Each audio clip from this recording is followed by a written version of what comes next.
नमस्कार। प्रादेशिक समाचार के साथ मैं पूनम केरकेट्टा। पहले मुख्य समाचार। प्रधानमंत्री नरेंद्र मोदी ने नई दिल्ली में राष्ट्रीय जनतांत्रिक गठबंधन एनडीए सांसदों के साथ की बैठक आम जनता तक सरकार की कल्याणकारी योजनाओं को पहुंचाने का दिया निर्देश।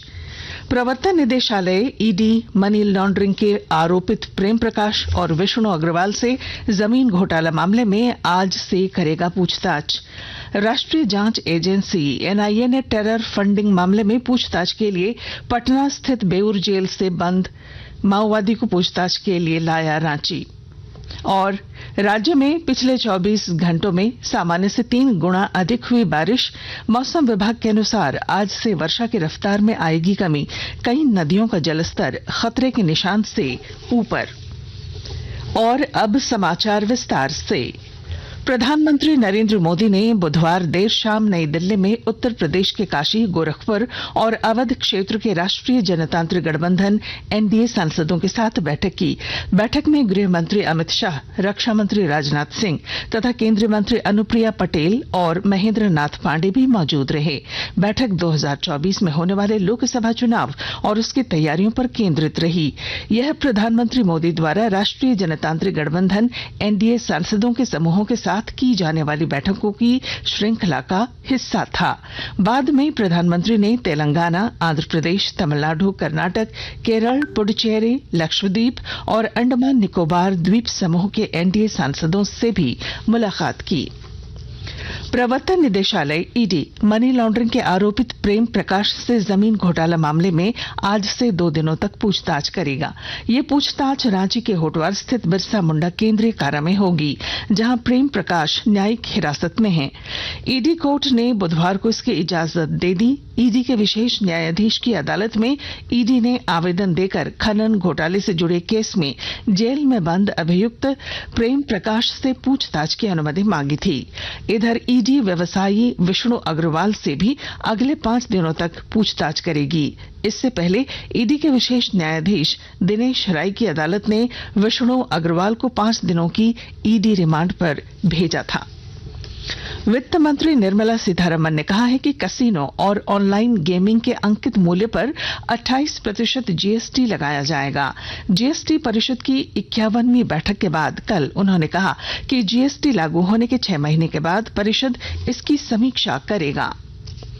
गिरिडीह एसपी दीपक कुमार शर्मा के आदेश पर पुलिस ने गौ तस्करी और बालू खनन पर कार्रवाई करते हुए बेंगाबाद थाना पुलिस जिले के देवरी और बंगाल ले जाए जा रहे 78 गौवंश को जब्त कर लिया है। साथ ही 9 तस्करों को भी गिरफ्तार किया है।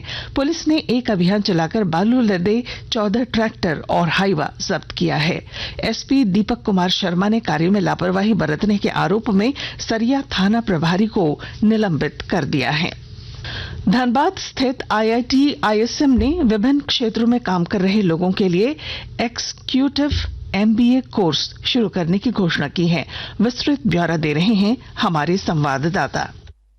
धनबाद स्थित आईआईटी आईएसएम ने विभिन्न क्षेत्रों में काम कर रहे लोगों के लिए एग्जीक्यूटिव एमबीए कोर्स शुरू करने की घोषणा की है। 3 वर्षों के इस कोर्स के लिए संस्थान की वेबसाइट पर 31 जुलाई से नामांकन फॉर्म उपलब्ध है। कोर्स के तहत 50 सीटों पर नामांकन लिया जाएगा और एंट्रेंस टेस्ट व इंटरव्यू में चयनित आवेदकों को करीब 5 लाख रुपए का भुगतान नामांकन के लिए करना होगा। 17 अगस्त फॉर्म जमा करने की अंतिम तिथि निर्धारित की गई है। 20 अगस्त को एंट्रेंस टेस्ट होना है। संस्थान के कार्यकारी निदेशक प्रोफेसर जेके पटनायक ने बताया कि 2 सितंबर से इस नए कोर्स में कक्षाएं शुरू हो जाएंगी। शनिवार और रविवार को कक्षाओं का आयोजन किया जाएगा। दीपक, आकाशवाणी समाचार, धनबाद।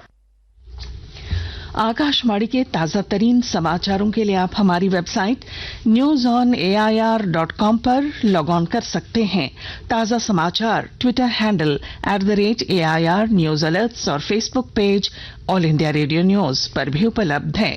आप प्रादेशिक समाचार एकांश के Twitter handle @AIR news _Ranchi और फेसबुक, इंस्टाग्राम पेज तथा YouTube channel AIR news Ranchi पर भी हमारे बुलेटिन सुन सकते हैं।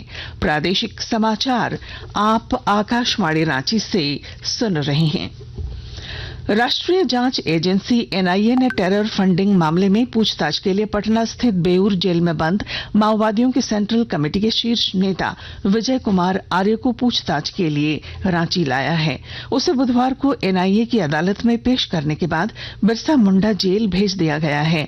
वह मूल रूप से गया जिले के कर्मा थाना क्षेत्र के कोंच गांव का निवासी है।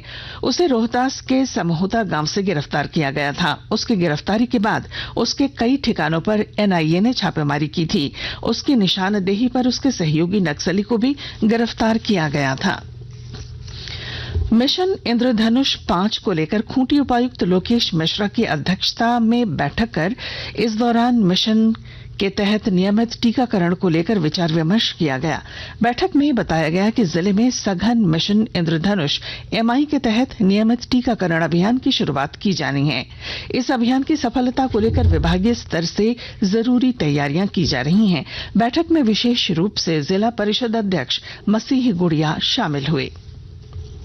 गिरिडीह समाहरणालय के समक्ष भाजपा युवा मोर्चा की ओर से विशाल धरने का आयोजन किया गया। धरने की पूर्व संध्या पर कल शाम जिलाध्यक्ष रंजीत राय के नेतृत्व में झंडा मैदान से मशाल जुलूस निकाला गया, जिसमें काफी संख्या में भाजपा कार्यकर्ताओं ने हिस्सा लिया और झारखंड सरकार के खिलाफ नारेबाजी की। राज्य में पिछले 24 घंटों में करीब 27 मिलीमीटर बारिश हुई है, जो सामान्य से 3 गुना है। इसके साथ ही बारिश में कमी का प्रतिशत अब 39 रह गया है। मौसम वैज्ञानिक अभिषेक आनंद ने बताया है कि आज से वर्षा की रफ्तार में कमी आएगी। 24 घंटों में जो सबसे अधिक जो बारिश थी, कुछ जगह पे भारी से बहुत भारी बारिश भी देखने को मिली और भारी से बहुत भारी बारिश वाले जो इलाके थे वो खासकर झारखंड के दक्षिणी इलाके, साथ में गिरिडीह से सटा हुआ जो आपका देवघर जामताड़ा है, उन इलाकों में भी आपको अच्छी बारिश देखने को मिली है। और खासकर जो झारखंड के पश्चिमी इलाके हैं, गढ़वा, पलामू, लातेहार, लोहरदगा, गोंडा, सिमडेगा और साथ में चाईबासा, इन इलाकों में आपको भारी से बहुत भारी बारिश भी देखने को मिल सकती है कुछ जगहों पे।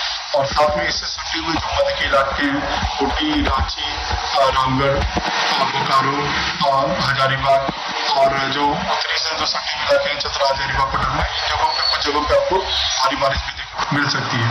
तो क्योंकि ये सिस्टम कल से थोड़ा सा झारखंड से दूर होने लगेगा, तो कल से थोड़ी सी बारिश में भी कमी देखने को मिलेगी।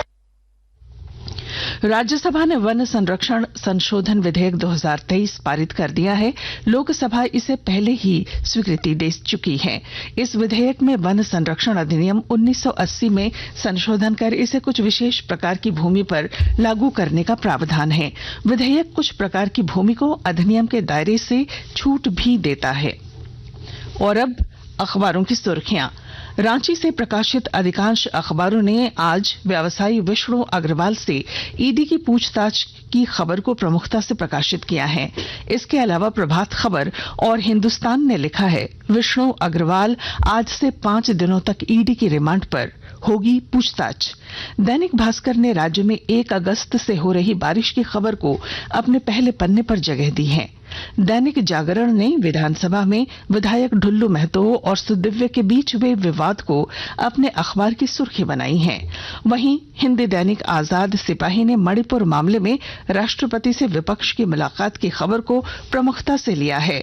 अंग्रेजी अखबार द टाइम्स ऑफ इंडिया और हिंदुस्तान टाइम्स ने नो हिंसा की खबर को अपने पहले पन्ने की सुर्खी बनाई है। और अब बुलेटिन के आखिर में मुख्य समाचार एक बार फिर।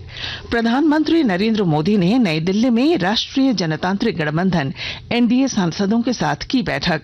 आम जनता तक सरकार की कल्याणकारी योजनाओं को पहुंचाने का दिया निर्देश। प्रवर्तन निदेशालय ईडी मनी लॉन्ड्रिंग के आरोपित प्रेम प्रकाश और विष्णु अग्रवाल से जमीन घोटाला मामले में आज से करेगी पूछताछ। राष्ट्रीय जांच एजेंसी एनआईए ने टेरर फंडिंग मामले में पूछताछ के लिए पटना स्थित बेऊर जेल में बंद माओवादी को पूछताछ के लिए लाया रांची। और राज्य में पिछले 24 घंटों में सामान्य से 3 गुना अधिक हुई बारिश। मौसम विभाग के अनुसार आज से वर्षा की रफ्तार में आएगी कमी। कई नदियों का जलस्तर खतरे के निशान से ऊपर। और इसके साथ ही आकाशवाणी रांची से प्रादेशिक समाचार का ये बुलेटिन समाप्त हुआ। नमस्कार।